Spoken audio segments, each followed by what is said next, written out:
नमस्कार दोस्तों, एक बार फिर आपका अपने चैनल बैंकिंग पराशर में स्वागत है।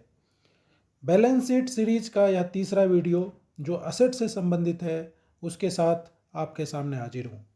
यदि आपने अभी तक इस चैनल को सब्सक्राइब नहीं किया है, आप नए हैं तो चैनल को सब्सक्राइब जरूर करें ताकि बैलेंस शीट से रिलेटेड जो भी वीडियो इस पर अपलोड हो इसकी जानकारी आपको मिल जाए। इस वीडियो को देखने के पहले आप बैलेंस शीट सीरीज के पार्ट 1 और पार्ट 2 वीडियो को अवश्य देखें, जिसका लिंक डिस्क्रिप्शन में दिया गया है। दोस्तों, आपने पिछले वीडियो में लायबिलिटी के कंपोनेंट को देखा। इस वीडियो में मैं आपको असेट के बारे में बताऊंगा और ये असेट के जो चारों बास्केट है वो fix asset, non current asset, intangible asset और करंट असेट, इसके बारे में विस्तार से चर्चा करूंगा। बैलेंस शीट को समझने के लिए इनके कंपोनेंट को जानना बहुत ज़रूरी है, जिससे कि बैलेंस शीट की बारीकियों को अच्छी तरह से समझा जा सकता है। हमारा पहला बास्केट है फिक्स असेट। फिक्स असेट वह असेट होता है जो most of the time use किए जाते हैं। यह लंबे समय के यूज के लिए ही एक्वायर किए जाते हैं और नॉर्मल कोर्स ऑफ बिजनेस में बेचे नहीं जाते हैं। फिक्स असेट का पहला कंपोनेंट है लैंड। लैंड का मतलब है जिस जमीन पर बिजनेस एंटिटी स्टेब्लिश की गई है या की जाएगी। दूसरा है बिल्डिंग। बिल्डिंग उस लैंड पर जहां पर कोई एंटिटी स्टेब्लिश की जा रही है, जो वहां पे रन करेगी, उस पे जो बिल्डिंग बनाया जाता है या उस बिल्डिंग से संबंधित है और वह बिल्डिंग फिक्स असेट होगा। यदि कोई रियल एस्टेट कॉन्ट्रैक्टर बिल्डिंग बनाकर बेच रहा है तो वह कभी भी फिक्स असेट नहीं हो सकता, क्योंकि वह उसके लिए करंट असेट होगा। इसी तरह से प्लांट एंड मशीनरी, जिस मशीनरी के द्वारा मैन्युफैक्चरिंग कराई जाएगी वो plant and machinery fix asset का पार्ट होता है।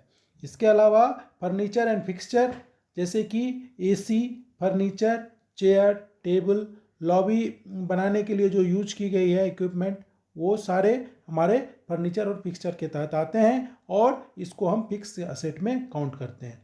इसके अलावा व्हीकल, इक्विपमेंट जैसे कि कंप्यूटर है या कोई इलेक्ट्रिकल इक्विपमेंट है जो कि यूज हो रही है कंपनी में, उसको भी हम फिक्स असेट में काउंट करेंगे।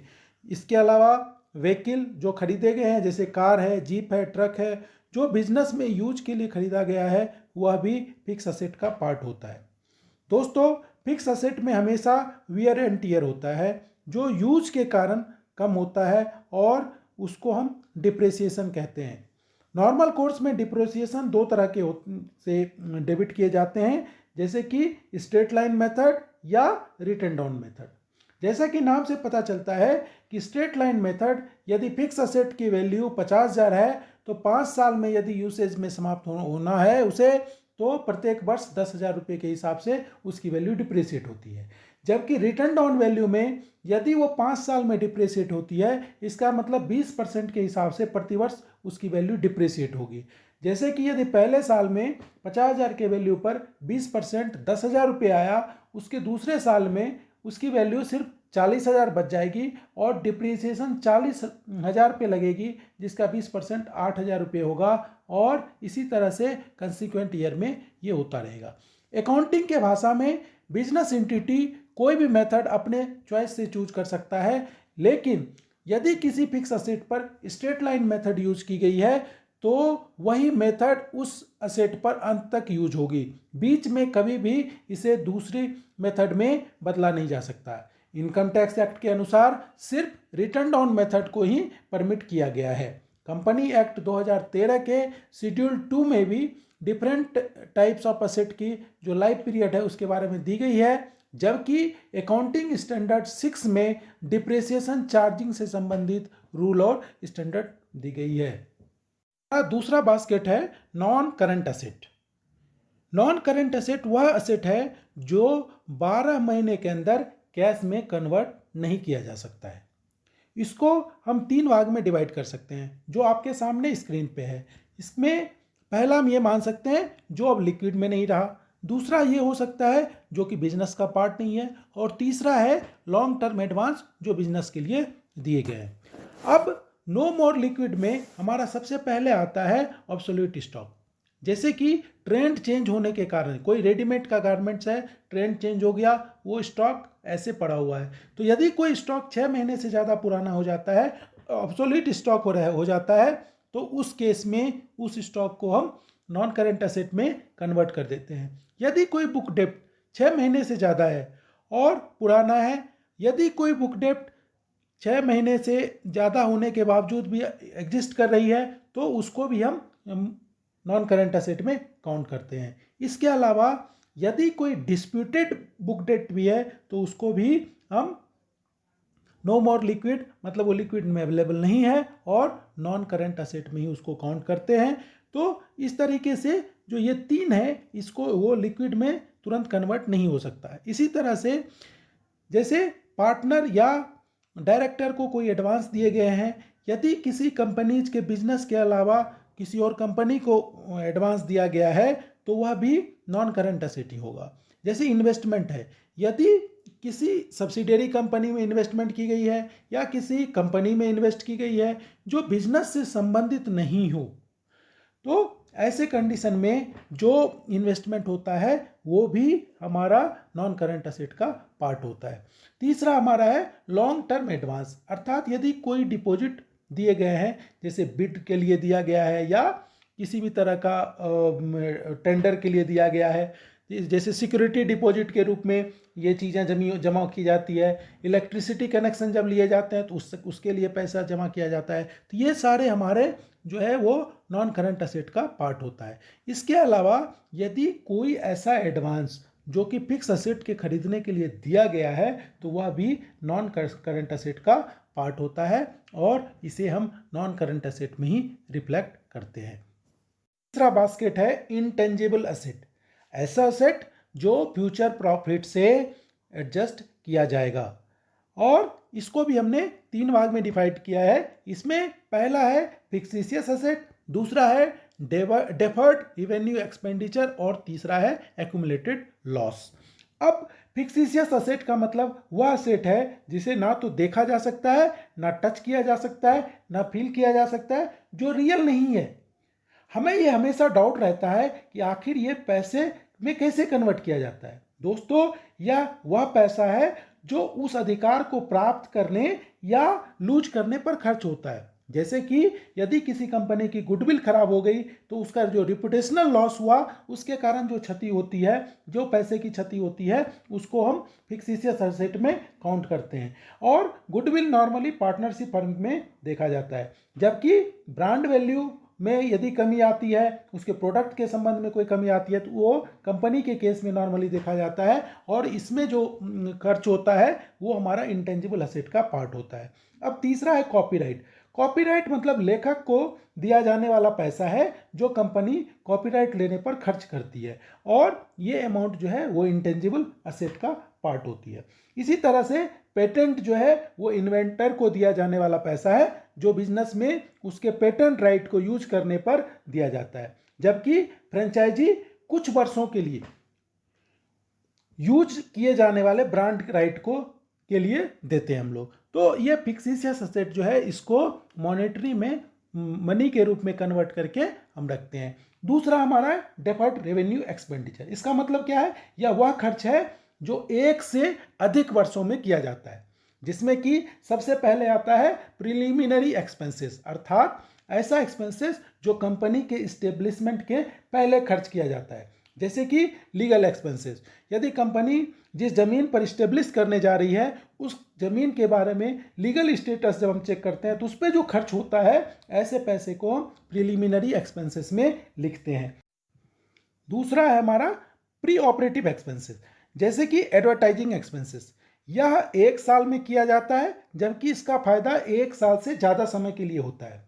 इसको उदाहरण के तौर पर हम ऐसे जान सकते हैं कि यदि किसी कंपनी ने 5 करोड़ एडवर्टाइजमेंट पर खर्च किया और ऐसा एस्टिमेट किया कि इसका इम्पैक्ट, इस एडवर्टाइजमेंट का इम्पैक्ट 5 साल तक होगा, इसका मतलब है कि 1 करोड़ रुपए जो है वो पीएल अकाउंट में रिफ्लेक्ट होगा, जबकि 4 करोड़ जो है वो इंटेंजिबल एसेट में रिफ्लेक्ट किया जाएगा, और प्रत्येक साल 1-1 करोड़ के रूप में इसे हम राइट ऑफ के लिए लेके जाएंगे। यदि कोई ह्यूज ट्रेनिंग एक्सपेंसेस है या मशीनरी का कोई ओवरऑलिंग किया गया है तो वह भी डेफर्ड रेवेन्यू एक्सपेंडिचर में ही माना जाता है। और अंत में इसके बाद हमारा जो आता है इंटेंजिबल असेट में, वो है एक्यूमुलेटेड लॉस। मतलब क्या है, यदि कोई बिजनेस एंटिटी लॉस इनकर करती है तो वो बैलेंस शीट के इंटेंजिबल असेट में रिफ्लेक्ट होती है, और जैसे जैसे प्रत्येक साल ये लॉस आगे बढ़ता जाता है तो सबको जब हम ऐड कर देते हैं तो वो हमारा एक्यूमुलेटेड लॉस कहलाता है। और एक्यूमुलेटेड लॉस जो होता है वो ओनर द्वारा कंट्रीब्यूटेड कैपिटल में डिडक्टेबल होती है। हमारा नेक्स्ट बास्केट है करंट असेट। करंट असेट में भी हमने 3 भाग में डिवाइड किया है। पहला हो सकता है रिसीवेबल, दूसरा इन्वेंट्रीज और तीसरा अदर करंट असेट। जैसे रिसीवेबल है, रिसीवेबल का अर्थ होता है प्रोडक्ट सेल कर दिए गए हैं लेकिन उसका अमाउंट अभी तक रिसीव नहीं हुआ है, जिसमें कि पहला है सन्ड्री डेटर। सन्ड्री डेटर या बुक डेट हम इसको कह सकते हैं। मतलब क्या है कि ऐसे बायर जिसने गुड्स को खरीदा है लेकिन पैसा अभी तक पे नहीं किया है, वह डेटर कहलाता है। और ऐसे सभी बायर को यदि एक साथ हम लिखते हैं तो वह सन्ड्री डेटर कहलाता है। क्योंकि यह अमाउंट सन्ड्री डेटर अकाउंट में आउटस्टैंडिंग रहता है, इसलिए इसे रिसीवेबल कहा जाता है। जब कंपनी क्रेडिट पर सोल्ड किए गए गुड्स के अगेंस्ट में बायर के ऊपर बिल ऑफ एक्सचेंज ड्रॉ करता है और उसे एक ड्यू डेट में पे करने के लिए एक्सेप्ट करता है, तो वह अमाउंट बिल रिसीवेबल अकाउंट से दिया जाता है और यह करंट असेट का पार्ट होता है। दूसरा आता है इन्वेंट्रीज। इन्वेंट्री को हम 2 भाग में भी मानते हैं। पहला, यदि मैन्युफैक्चरिंग यूनिट है तो वो इन्वेंट्री रॉ मटेरियल के रूप में हो सकता है, वर्क इन प्रोग्रेस के रूप में हो सकता है और फिनिश्ड गुड के रूप में हो सकता है। जबकि ट्रेडिंग यूनिट यदि है तो ट्रेडिंग यूनिट के केस में स्टॉक जो है वो ही इन्वेंट्री कहलाता है।